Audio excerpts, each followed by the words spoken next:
За хөрх өдөр сувгтай тавтаамаар л 2026 оны 3 сарын 10-ны өдрийн мэндийг хүргэе. За өнөөдөр болохоор та эдтэй ямар сэдвийн талаар ярилцах вэ гэхээр за одоо хавар болоод ингээд хаврын улирлыг бол хүмүүс ялангуяа хайрын улирал гэж нэрлэдэг шүү дээ. Яг тэрнтэй холбогдуулаад хол зай хайртай хосуудыг салгадаг уу, шалгадаг уу гэсэн одоо ийм сонирхолтой сэдвийг ярихаар бэлтлээ. За манай сувг маань нэгдээд удаагүй байгаа сувг учраас таад маань бас манай сувгийг дэмжиж лайк болон сабаа дараад манай сувгт нэгдээд өгөөрэй гэж хүсмээр байна. За одоо яг миний оруулж байгаа бичлэгийг магадгүй одоо найз залууны юм уу найз охин нь хол газар байгаа хүмүүс маань илүү их сонсоосоо гэж бас хүсмээр байна. Тэгээд магадгүй миний оруулж байгаа бичлэгнүүд хэрвээ тань таалагддаг бол бусдад бас түгээгээд өгөөрэй гэж хүсмээр байна. За хол заяаг хосуудыг салгадгүй шалгадгүй гэдэг тал дээр таад юу гэж бодож байна. За яг өөрт төрсэн сэтгэгдлээ таад манаас комент хэсэгт бичээд үлдээгээд өгөөрэй. За яг энэ сэдвийг ярихаа өмнө болохоор таадтай бяцхан бичвэр уншиж өгөөд тэгээ бүгдээрээ сэдв рүүгээ шууд орцгоё. Нэгэн галт тэрэгний буудлын дээр нэг бүсгүй жил бүр ирдэг байлаа. Тэр хүнд ч юу ч хэлдэггүй. Зүгээр л хүмүүс бууж хүмүүс явж байхыг чимээгүй ажиглан зогсдог. Нэг өдөр хэн нэгэн түүнээс ингэж асууж "Та хэнийг хүлээдэг юм бэ?" Бүсгүй зөөлөн инээмсэглээд ингэж хэлсэн байна. "Бид хоёр нэг хотод амьдардаг байсан. Гэхдээ амьдрал түүнийг хол аваад явсан." "Хэдэн жил болсон бэ?" гэж асуухад тэр хэсэг чимээгүй байснаа 7 жил гэж хариулж. Хүмүүс гайхаж асуусан байна. "Та яагаад одоо хүртэл түүнийг хүлээдэг юм бэ?" Бүсгүй хэсэг бодол хэлснээ ингэж хэлсэн. "Хол зай хайртай хүмүүсийг салгадаг гэж хүмүүс ярьдаг. Гэхдээ би нэг зүйлийг ойлгосон. Хол зай хайртай хүмүүсийг салгадаггүй. Харин хүлээж чадахгүй хүмүүсийг л салгадаг." Тэр өдөр галт тэрэг ирээгүй. Гэхдээ бүсгүй ч яваагүй. Яагаад гэвэл зарим хүмүүсийн хувьд хайр гэдэг уйлзах тухай биш, харин хүлээж чадсан тухайд оршдгоо гэсэн. За ийм гоё бичвэр байна. Миний уншиж өгсөн бичвэр болохоор одоо бидний ярих сэдвтэй бол дэндүү холбоотой гэсэн үг шүү манайхаа. За тэгэхээр таад болохоор хол зай хосуудыг ер нь салгадаг уу, шалгадаг уу гэдэг дээрс юу гэж бодож байна. За хүмүүс бол ихэвчлэн ингэж хэлдэг. Хол зай бол хосуудыг салгадаг. Яг үндэ би ч гэсэн яг тэгж боддог ус. Холын одоо ингээд харилцаа болоо шалхуудлаа эцэстээ салаад дуснаа гэж боддог ус. Гэхдээ үнэндээ хол зай бол хосуудыг салгадаггүй харин шалгадаг юм байна. Хайр гэдэг зөвхөн хамт байх үедээ сайхан байдаг зүйл биш. Заримдаа хол байх үедээ илүү хүчтэй болдог. Хоёр хүн өдөр бүр хамт алхаж гар гараасаа хөтлөөд явж байхад хайртай гэж хэлэх амархан.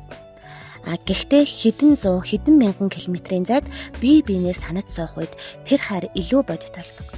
Яг үнэн тийм ээ, өдөр алган ингээл уулзаал хайртай шүү гэж хэлэхээс илүү хэдэн мянган километрийн зайд ингээд одоо хөлийн наан цаан ч юм уу ингээд хол байхдаа хайртай шүү гэж хэлэх хоёр бас нэлээд ялгаатай байх гэж бодож байна. За тэгвэл холын зай хайр гэж юу юм бэ гэхээр холын зай хайр гэдэг бол зөвхөн утсаар харилцдаг харилцаа биш. Хүмүүс тэгж ойлгодог шүү дээ. Өдөр болгон яриад чатлал, видео кол хийгээл энийг бол одоо холын зай хайр гэж ойлгодог. Гэхдээ энэ бол холын зай хайр биш. Яг холын зай хайр гэж юу юм бэ гэхээр итгэл, төвчээр, хүлээлт, бие биендээ үнэнч байх шийдвэрийг бол холын зай хайр гэж байна. Зарим хүмүүс холын зайд харилцааг боломжгүй зүйл гэж боддог. Гэхдээ дэлхий дээр олон хосууд одоо хэдэн жил хол байж байгаад дараа наз жаргалтай гэр бүл болсон кейсүүд бол маш олон байдаг. Одоо бидний эргэн тойронд ч гэсэн байгаа ш. Найз охин ч юм уу найз залуу нь гадаадд сурдаг, гадаадд ажиллаж амьдардаг. За тэгээд магадгүй 4-5 жилийн дараа ч юм уу 2-3 жилийн дараа ч юм уу ирээд хамтдаа ингэ сайхан амьдарсан ийм олон кейсүүд байдаг ш. Тэгэхээр бас холын зай бол дан ганц сална гэсэн одоо салаад дуустдаг гэсэн юм нэг нийтлэг ойлголтоо бас болиул бас хосуудад маань их одоо гоё юм аз жаргалтай мэдрэмжийг өгөх байх гэж бодож байна. За тэгвэл сэтгэл зүйн сонирхолтой баримт байдаг юм байна. Сэтгэл судлаачдын судалгаагаар холын зайн харилцаанд байдаг хосууд заримдаа ойрхон амьдардаг хосуудаас илүү гүн ярилцдаг гэж тогтоогдсон байна. Яагад гэвэл тэдэнд хамт алхах, хамт кино үзэх боломж байхгүй. Тийм ээ? Хол байгаа учраас ингээл өдөр болгон уулзах боломж байхгүй. Тиймээс тэд илүү их ярилцдаг, илүү их сонсдог гинэ. Тэгэхээр тэр чинээгээрээ илүү их ойлголцдог гэсэн. За жишээд одоо ингээд болгоод үзэх юм бол за магадгүй одоо миний найз залуу ч юм уу миний одоо найз охин ч юм уу гадаадад ингээд байдаг байлаа гэж бодоход бид хоёр хамт байхаас илүү утсаар холбогдоод ер нь бол ингээд ярилцах нь илүү их байна шүү дээ. Тэгэхээр хэдий чинээ ярилцаж чадж байна гэдэг чинь тэр чинээгээр ойлголцож чадж байна гэсэн үг байхгүй. За тэгэнгүүт Одоо яг ойрхон байгаа хосууд бол яах нь за магадгүй уулзаад байж яснаа нэг нь ураллаа гомдлоо ч гэдэг юм уу эсвэл хамт байх хугацаанд ярилцахаас илүү одоо кино үздэг эсвэл одоо тий өөрсдийнхөө одоо хүссэн зүйлийг хийдэг инхээр нөгөө ярилцах нь илүү багасаад байдаг юм байна. Тэгэхээр одоо хол байдаг хосууд ойр байдаг хосуудаас илүү ярилцаж чаддаг гэдэг нь бас давуу тал болж өгдөг юм байна. Холын зайд ер нь хосуудыг хадгалж үлддэг 3 зүйл байдаг. Нэгдүгээрт итгэл. Хэрвээ итгэл байхгүй бол хэдхэн километрийн зайч хол санагддаг.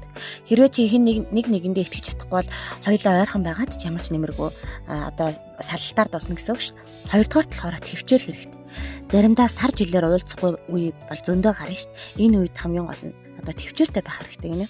За тэгээд ингээд нэг нэгэндээ итгэдэг байгаад төвчдөг байсны үндсэн дээр за тэгээд холын зай бол ингээд бодит тайр болоод ирэх боломж нь бол бүр их хэсгээ.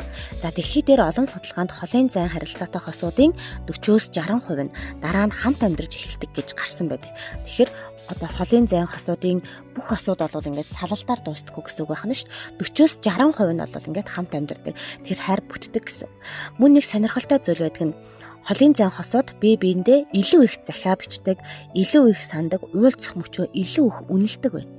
Тиймээс уулзах тэр нэг өдөр тэдний хувьд хамгийн аз жаргалтай өдөр болтгоо гэсэн байна. Тэгэхээр магадгүй чи өнөөдөр найз залуутайгаа уулзаад 3 хоногийн дараа уулзах нэг өөр, өнөөдөр одоо чи найз залуутайгаа уулзаад 3 жилийн дараа уулзах нэг өөр ахна шүү дээ. Тэгэхээр одоо нөгөө удаан одоо хүлээсэн удаан нандинсан хайр болохоор хамгийн одоо их үн цэнтэй нандин байдаг юм байна.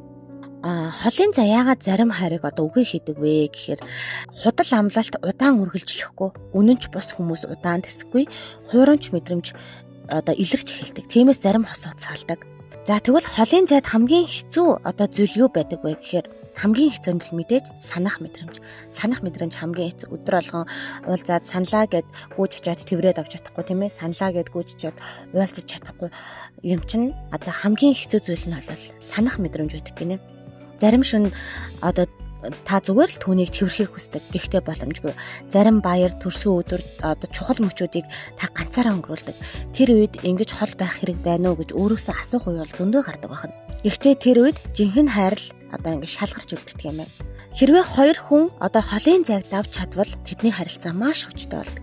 Яагаад гэвэл тэд зөвхөн хайрлаагүй.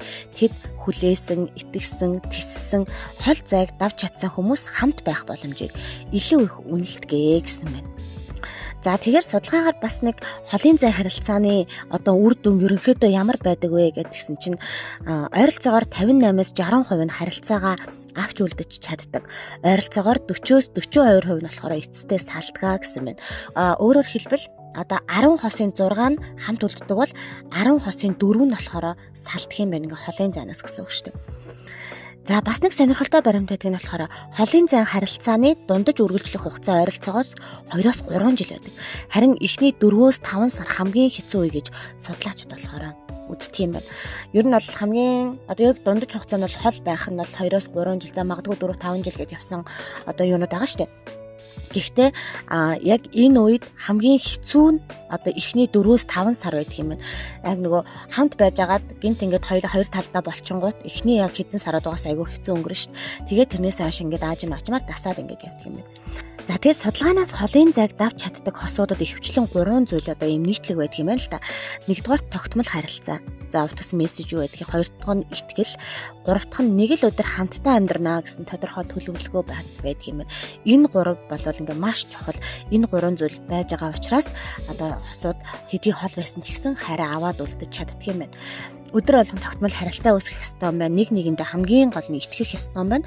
Гуравт нь бол одоо магадгүй энэ 3-4 жилийн дараа бит хоёр эргээд нийлээд хамтдаа ингээ сайхан амьдрнаа гэсэн юм тодорхой төлөвлөгөө байдаг юм байна. Ерөнхийдөө бол ингээ холын зайн харилцаанд байгаа хосуудын ойролцоогоор 60% нь бол одоо хайраа авч үлдэж чаддаг бол 40 орчим хувь нь бол салдаг гэж гарсан байдаг. Өөрөөр хэлбэл хол зай бол бүх хосыг салгадаггүй, харин жинхэнэ хайрыг л үлдээдэг юм байна. За тиймээс хол зай хосуудыг салгадаг гэж буубад хол зай бол хосуудыг шалгадаг. Хэрвээ хайр хангалттай хүчтэй бол ямар ч зай та хоёрын хооронд хизээж хангалттай хол байж чаддаг. Харин хайрс бол заримдаа нэг хотод амьдардаг хоёр хүн хүртэл бие биенээсээ хамгийн хол хүмүүс болдог.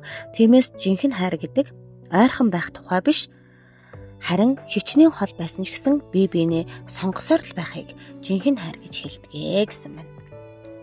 За ингээд өнөөдрийн дугаартай хамт байсан та хэдтэй баярлалаа. За та хэд маань өнөөдрийн миний ярьж өгсөн холын зай хосуудыг одоо салгадаггүй, шалгадаггүй гэдэг дээр бас ямар байр суурьтай байдаг вэ? Та хэдэд бас яг одоо ийм тохиолдол одоо яг та хэд дээр бас ирж ирсэн үү? Магадгүй та хэдийн одоо найз охин ч юм уу, найз залуу ч юм уу одоо ийшээ тийшээ хол явж исэн ийм одоо зүйлүүдтэй талгарж ирсэн хэрвээ тийм бол хэрхэн даван тоосон талаараа та хэд бас комент хэсэгт сэтгэл бичээд үлдээгээд өгөөрэй. За ингээ өнөөдрийн дугаартай хамт байсан та хэдтэй баярлалаа.